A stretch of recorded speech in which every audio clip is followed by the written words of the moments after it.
प्रधानमंत्री ने देशवासियों से एक खास अपील की, जिसको लेकर के खास रिएक्शंस भी आ रहे हैं। सोना ना खरीदिए, कि सोना 1 साल तक मत खरीदिएगा।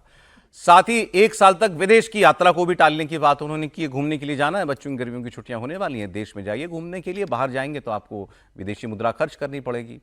उन्होंने किसानों से भी ये कहा है कि फर्टिलाइजर की जगह नेचुरल खेती करने पर बढ़ावा दें, उस पर जोर दें। इसके अलावा प्रधानमंत्री ने लोकल फॉर वोकल अपनी अपील में शामिल करते हुए कहा कि विदेशी ब्रांड्स की जगह स्वदेशी उत्पादों को खरीदने की अपील करें। अब 2 बार, पहले ही बार काफी था उनका, उसी बार लग गया था कुछ बड़ा होने वाला है, या सरकार कुछ ऐसा जानती है ग्लोबल सिचुएशन के बारे में जो आम लोग की नजर में नहीं है, इसीलिए ये अपील की जा रही है।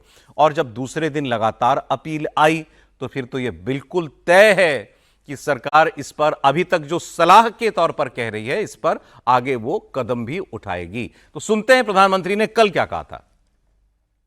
मेरी देश के हर नागरिक से अपील है, जहां संभव हो पेट्रोल डीजल का उपयोग कम करें, मेट्रो का उपयोग करें, इलेक्ट्रिक बस और पब्लिक ट्रांसपोर्ट का अधिक इस्तेमाल करें।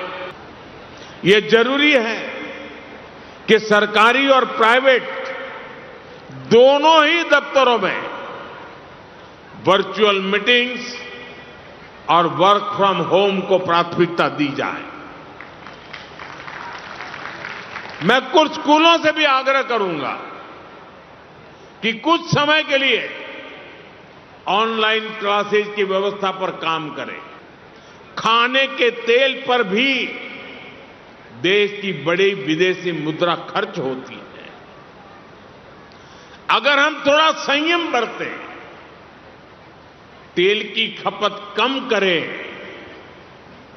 खाने के तेल की, तो इससे देश और हमारी सेहत दोनों को लाभ होगा। डीजल पंप की जगह सोलर पंप्स का उपयोग बढ़े, कि जब तक हालात सामान्य न हो हम सोने की खरीद को टालें, गोल्ड की जरूरत नहीं है। जी, तो ये गोल्ड वाली बात मैं भी आपसे करता हूं। प्रधानमंत्री ने भी जो शब्द कहे, जब तक हालात सामान्य ना हो, प्रधानमंत्री ने नहीं बताया कि हालात कब सामान्य होंगे, क्योंकि वो कोई नहीं जानता। जाहिर है प्रधानमंत्री ज्यादा जानते हैं, दुनिया भर में जो हो रहा है वो उनको ज्यादा मालूम है, उनके पास बहुत से और इनपुट होंगे जो हमारे पास भी नहीं होंगे, इसलिए उनको ये अपील करनी पड़ी है। अब एक बात तो हम कल कर चुके हैं कि भाई चुनावों के बाद क्यों, तो चुनावों में ऐसी बात वो नहीं करना चाहते थे, या सरकार ऐसी बात नहीं करना चाहती थी, नेगेटिव बात नहीं की, आप उसकी आलोचना कर सकते हैं, ठीक है। लेकिन अब जो हालात हैं वो हालात का सामना तो करना पड़ेगा। अब आंख तो बंद करके काम चलेगा नहीं, तो जो है वो है। कल प्रधानमंत्री ने ये जो कहा कि जब हालात सामान्य हों तब तक, अश्विनी वैष्णव जी ने तो कल साफ साफ कह दिया कि कई महीने अभी हालात सामान्य नहीं होने जा रहे, कई महीने। सऊदी अरब की जो सबसे बड़ी ऑयल कंपनी अरामको, उसके मालिक ने या जो भी करता धरता है, उन्होंने कहा कि आज अगर ये स्ट्रेट ऑफ हॉर्मुज खुल जाए, जंग बंद हो जाए, तो भी महीनों महीनों लग जाएंगे स्थिति को सामान्य होने में। इन दोनों बातों से आप अंदाजा लगा सकते हैं कि जो भी संकट है ये अभी तो है और कई महीने चलेगा। कई महीने जो है वो 1 साल बनेगा कि नहीं बनेगा, ये बहस की बात हो सकती है, लेकिन 5-6 महीना 8 महीना तो इसको आप 6 महीना तो मान के चलिए कि कम से कम इसके लिए सबको तैयार रहना पड़ेगा। अब ये जो सोने की बात हो रही है लगातार, इसकी बात क्यों की जा रही है? तेल का तो चलिए सबको मालूम ही है कि भारत अपनी जरूरत का 90% ऑयल जो है वो इंपोर्ट करता है, और 2 महीने से स्ट्रेट ऑफ हॉर्मुज बंद है। क्रूड की कीमत करीब 50% बढ़ चुकी है। कतर पर ईरान के हमले की वजह से एलएनजी की सप्लाई भी ठप हो गई है। अरब देशों से फर्टिलाइजर भी नहीं आ पा रहा है। दूसरे पेट्रोकेमिकल प्रोडक्ट्स का एक्सपोर्ट भी करीब करीब बंद हो गया है, और इन सब चीजों के दाम दुनिया भर में बढ़ गए हैं। भारत दुनिया भर से 775 अरब डॉलर का कुल इंपोर्ट करता है, जिसमें से 135 बिलियन डॉलर का तो कच्चा तेल ही आता है। इसके बाद आता है सोना, 72 बिलियन डॉलर का हम सोना खरीदते हैं भारतीय हम लोग हर साल। 18 से 19 बिलियन डॉलर का खाने का तेल आता है, और 18 बिलियन डॉलर की खाद आती है।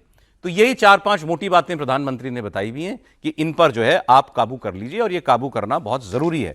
तेल एक जरूरत है, तेल में किफायत की जा सकती है, बंद नहीं किया जा सकता, नहीं तो देश बैठ जाएगा। वो बात तो अपनी जगह ठीक। सोना जरूरत तो नहीं है, सोना स्टेटस है। स्टेटस है या सिक्योरिटी है? जिन लोगों को लगता है कि भाई बाकी जगह मेरे पैसे इन्वेस्टमेंट का नुकसान होगा वो सोना खरीद लेते हैं, लेकिन फिर भी वो अनिवार्यता नहीं है।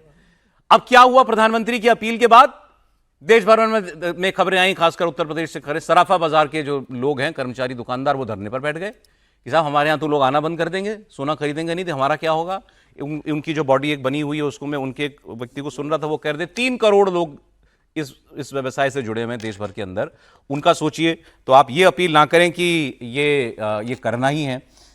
तो ये एक अभी स्क्रीन पर आपको चला देंगे, इंदिरा गांधी जी ने द हिंदू अखबार में एक तस्वीर उनके साथ छपी थी, मंगलवार जून 6, 1967, 1967। तो मतलब वो बांग्लादेश का युद्ध भी नहीं हुआ था। Don't by gold, Indira tales people, appeals for national discipline. ये तब से चला रहा है हमारे यहां, सोने की जो हमारी चाहत है उसको हम लोग कम करें। नंबर 2 इंपोर्ट बिल है हमारा सोना।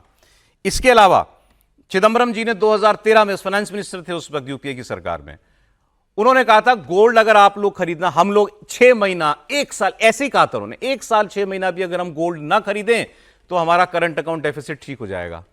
मतलब हमारी जो खर्चे और आमदनी का गैप है वो कंट्रोल में आ जाएगा केवल सोना खरीदने से। और मनमोहन सिंह जी ने तो पार्लियामेंट के अंदर कहा था, उन्होंने कहा था we must suppress our appetite for gold, सोने की भूख उसको थोड़ा कम कीजिए। यह प्रधानमंत्री का उस वक्त के मनमोहन सिंह जी का पार्लियामेंट के अंदर दिया हुआ भाषण है, वो भी सुन लीजिए। आपने दोनों के बीच में अंतर नहीं समझा? एक बार सुना। There has been a deterioration mainly on account of huge imports of gold, higher costs of crude oil imports, and recently of coal. On the export side, weak demand in our major markets has kept our exports from growing.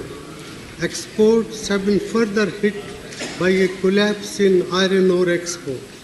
Taken together, these factors have made our current account deficit unsustainably large.